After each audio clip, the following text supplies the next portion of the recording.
Welcome to the Place of Rest, where our aim is to give you language that helps you displace the growing confusion, chaos, and dis-ease of our times. My name is Jonathan Boyce, and it's my pleasure to bring to you today's episode. Virginia Dixon and Jake Barrena discuss the principles from Jake's book, Carpe NOW, 10 Habits to Master the Authentic You. We hope you enjoy today's conversation.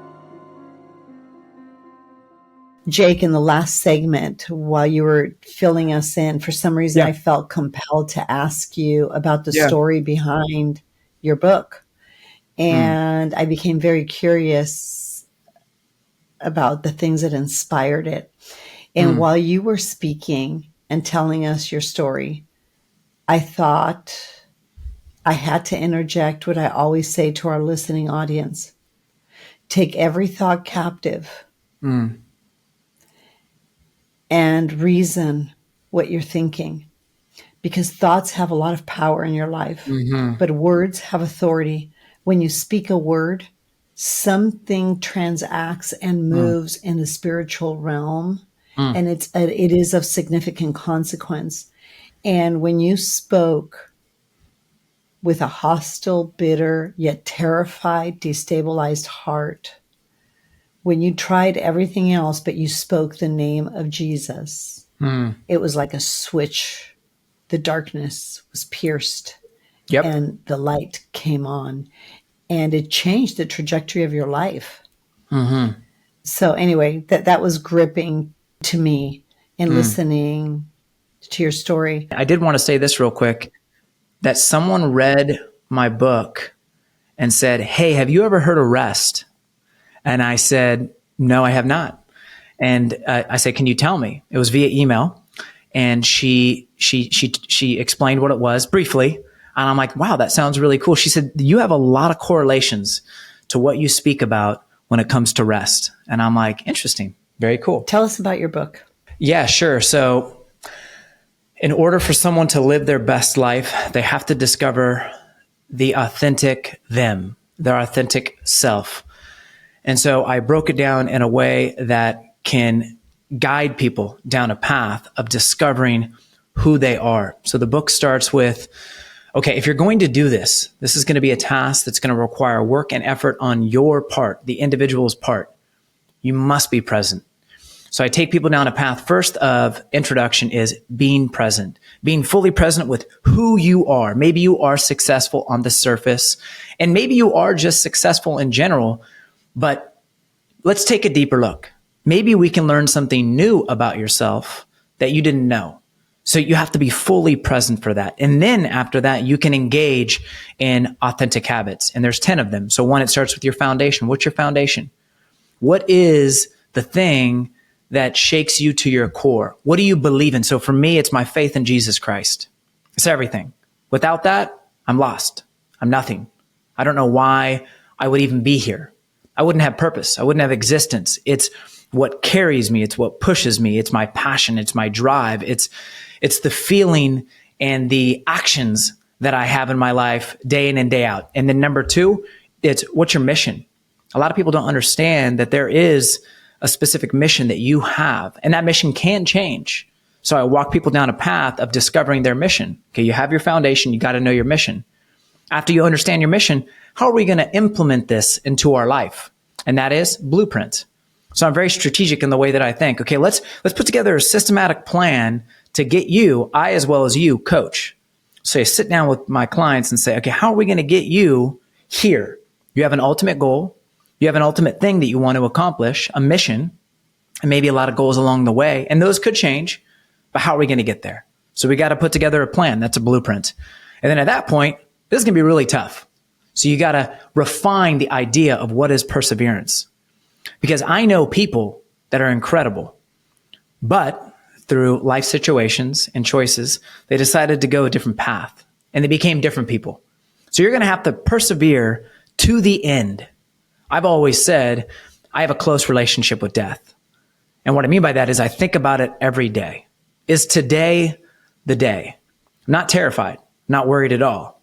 But I do think if today is possibly the day, what do I need to do today to finish strong? So I'm always thinking about the end, and that's perseverance.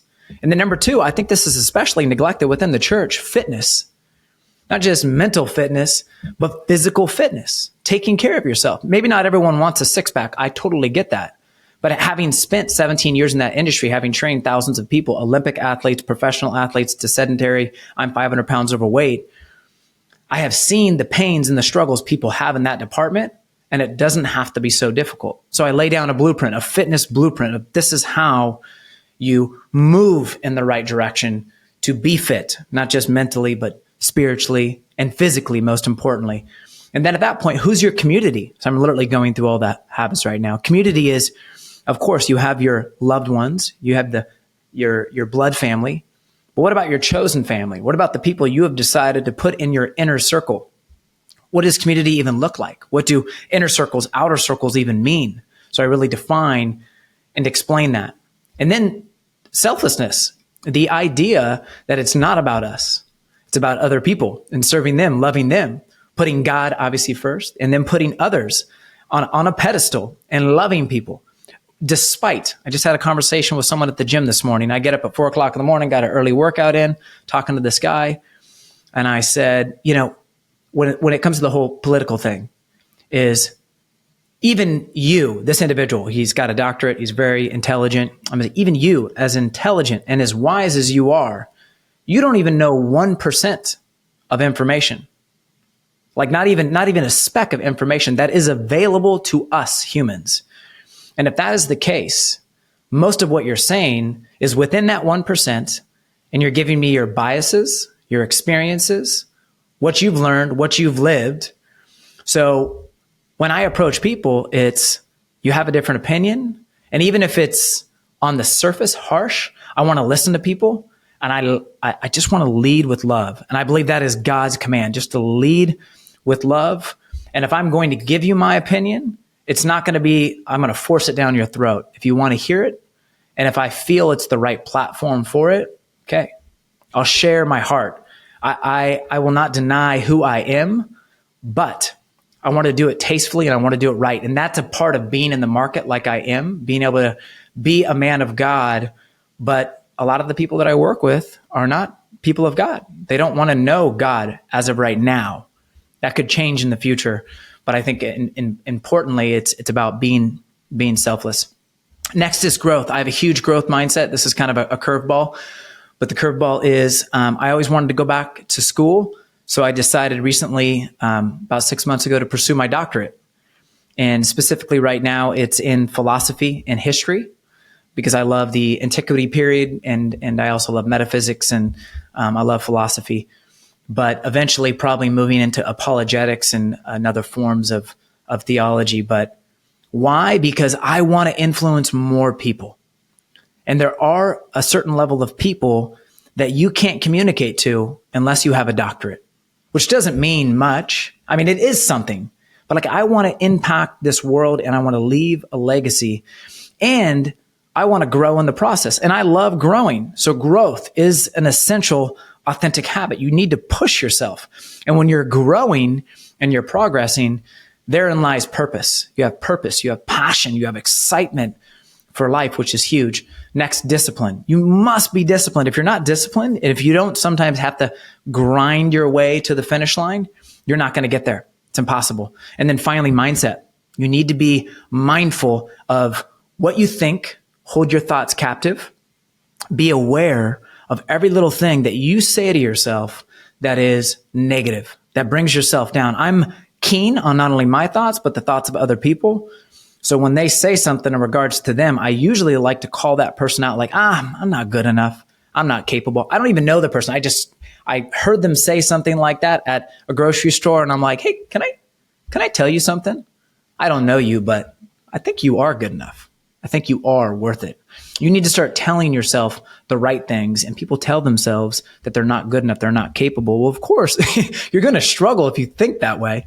And then finally, just live a Carpe Now life. And a Carpe Now life, I had someone come up to me and say, you're Jake Barrena. And I said, yeah. How do you know me? And she said, I read your book. And I said, oh, incredible.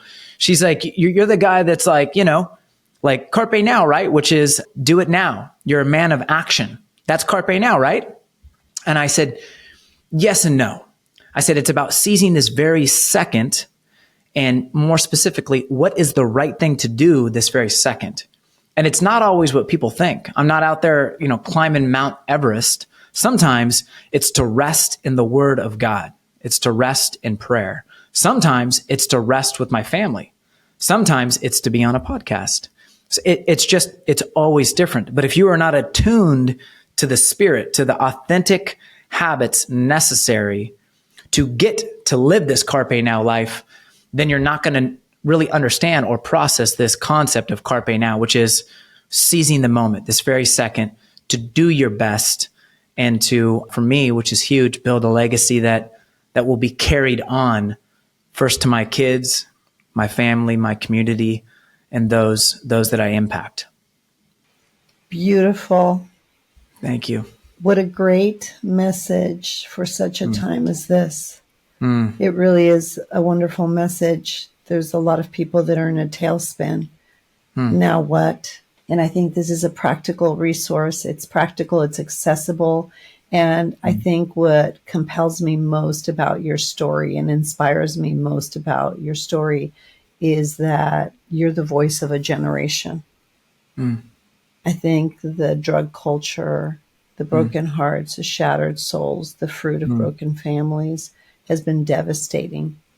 It has had significant, I don't want to say devastating, but it's had significant consequences. A broken family has significant consequences in the Absolutely. life of many people. Yeah. But that doesn't mean that it's not going to be, that your testimony isn't going to become your purpose. And that the Lord isn't going to do something beautiful in it that's going to serve others. And that's really the essence of your story. So much pain, so much loss, so much regret, but so much hope, so much life. And now the beauty, I guess this is the beauty in the ashes, right, Jake? Yeah.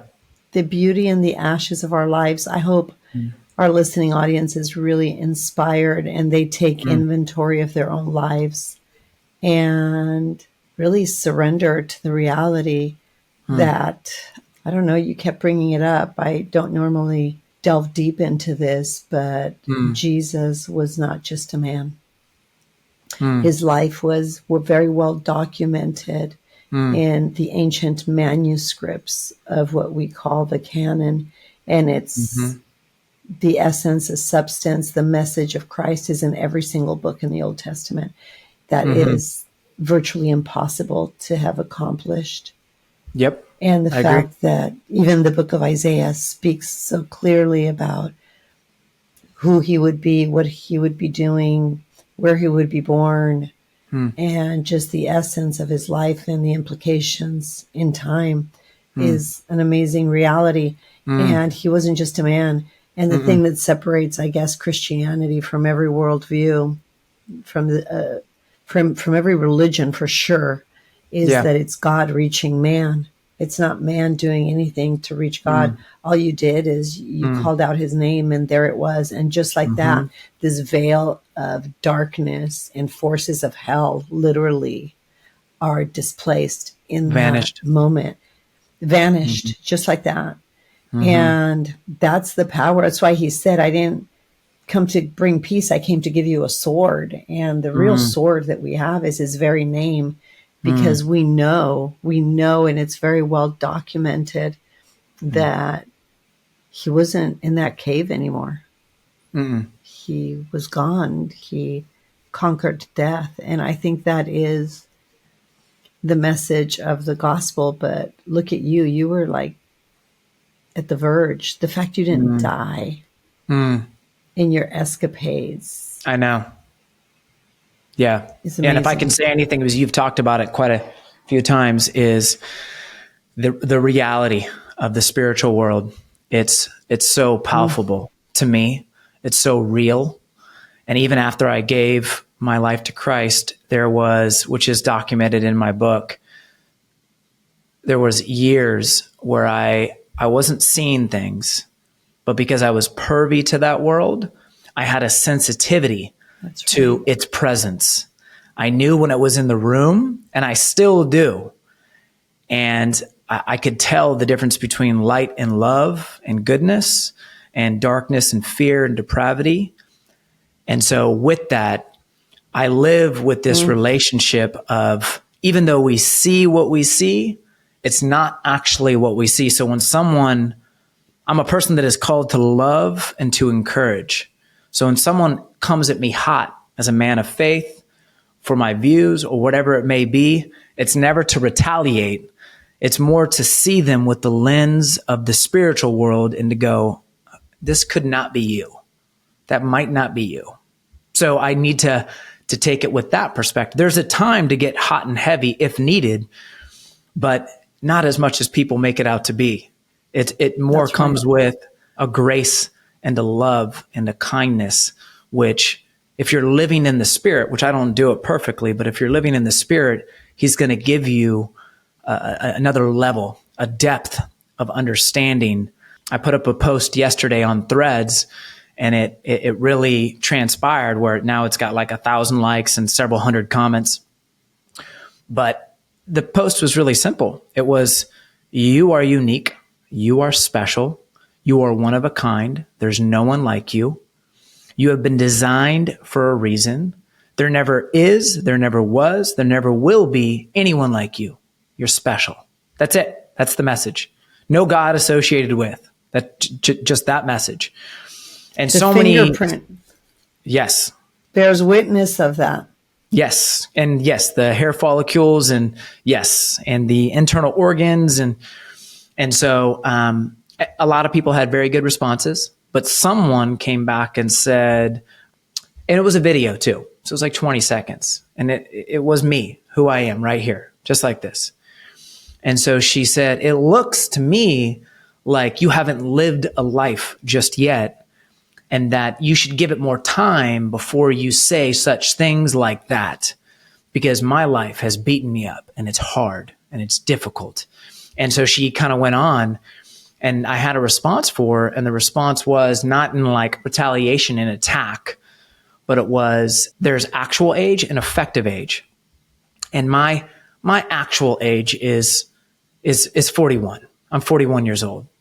But my effective age, because of the struggles, the pains, the joys, the adversities, the things that I faced, and I can't even illustrate it in this one little comment, this one little post online, but has seasoned me. And I didn't put an age on me, but ever since God changed my life and I was able to experience what I was able to experience and live this new life for the last 23 years with pains and struggles, primarily blessings, that I've been given a level of wisdom and knowledge that's not mine.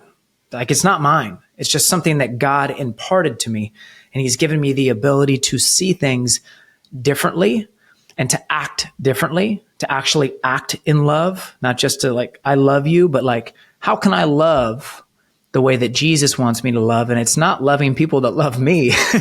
It's loving people that don't like me, that hate me, that despise me. I responded in that way. And she said, well, it seems like, I might have pegged you wrong to a certain extent. And I don't really care about me and my ego and all that. But I think that the reality is that God gives people of all walks of life and of all ages levels of wisdom. And it can come from an 18-year-old, and it can come from an 80-year-old. And even if I live to 100 years, there's people that have lived to 120 years and they had an adolescent mindset, and they were not privy to the things that some people are allowed to experience. So I always tell people that are going through trials and tribulations and struggles, it's really hard, but I really have this perspective. Praise God. Good for you. It's hard. Life is hard, and you've been given a gift. And as long as you process it and you're able to grow in that process, you're able to be aware of what's happening, then you are being refined. And that refinement is going to lead you down a path to success, maybe not in this life, but maybe the life to come. Imagine what's on the other side of the kind of suffering that man or woman boy or girl expressed. Wow, there's glory on the other side of that. That's uniquely tailored for her to experience and process and leverage for things she can't imagine. Absolutely. But it takes an encounter with God. Thank you so much, Jake. Thank you for your Yeah, time absolutely. today. It was my pleasure. It was amazing. Thank you. Thank you. We hope listening to this episode has brought you closer to experiencing the freedom of wholeness and healing. If you have questions or comments about today's episode, or for updates about R.E.S.T, please visit our Instagram or Facebook at The Place of R.E.S.T. If you would like more information about Virginia, or to support and join the cause of R.E.S.T, please go to theplaceofrest.com/donate or call 949-289-5935. Thank you for listening to Rest with Virginia Dixon. We'll see you next week.